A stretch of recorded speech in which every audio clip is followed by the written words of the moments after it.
it gives me a great deal of satisfaction to be able to announce today that Fiji Roads Authority has reached a resolution on the way forward following the receivership of Blacktop Construction Limited.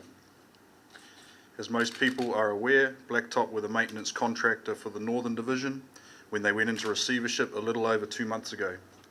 Since that time, Fiji Roads Authority has worked closely with a number of other parties to achieve three things: the continuation of roadwork in the north for the short term, a viable long-term solution to replace Blacktop, and the protection of Fijian subcontractors to Blacktop who are owed money.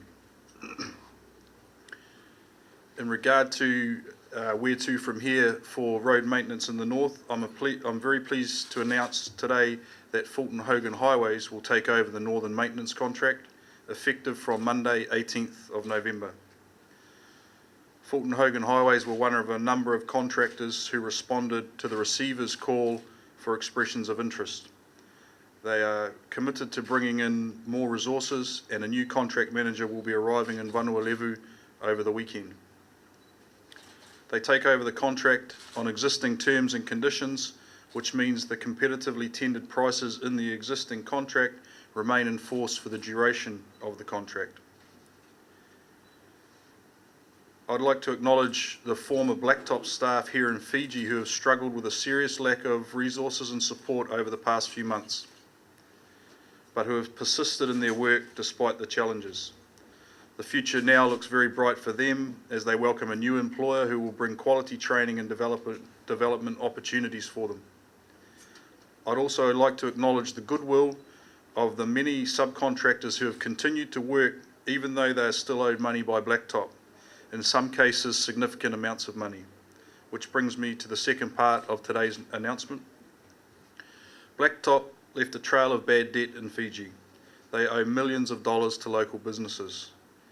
FRA, Fiji Roads Authority, has no legal responsibility for these debts, but in this specific case, government has decided to step forward to assist Blacktop's unsecured creditors, especially the smaller suppliers, because the system of outsourcing road maintenance work to the private sector is still in its early stages.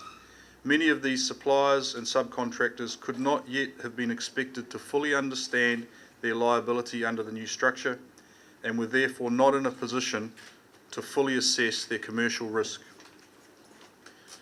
This is a specific set of circumstances of a failed contractor at the very early stages of implementing the outsourcing model, and it is in this context that government has instructed Fiji Roads Authority to develop a debt relief package that will pay most small subcontractors and suppliers of road building materials what they are owed in full, with larger subcontractors receiving a percentage payment that will be applied in stages. Advertisements will be in the Fiji Sun tomorrow with details of how unsecured creditors of Blacktop should submit their claims to Fiji Roads Authority.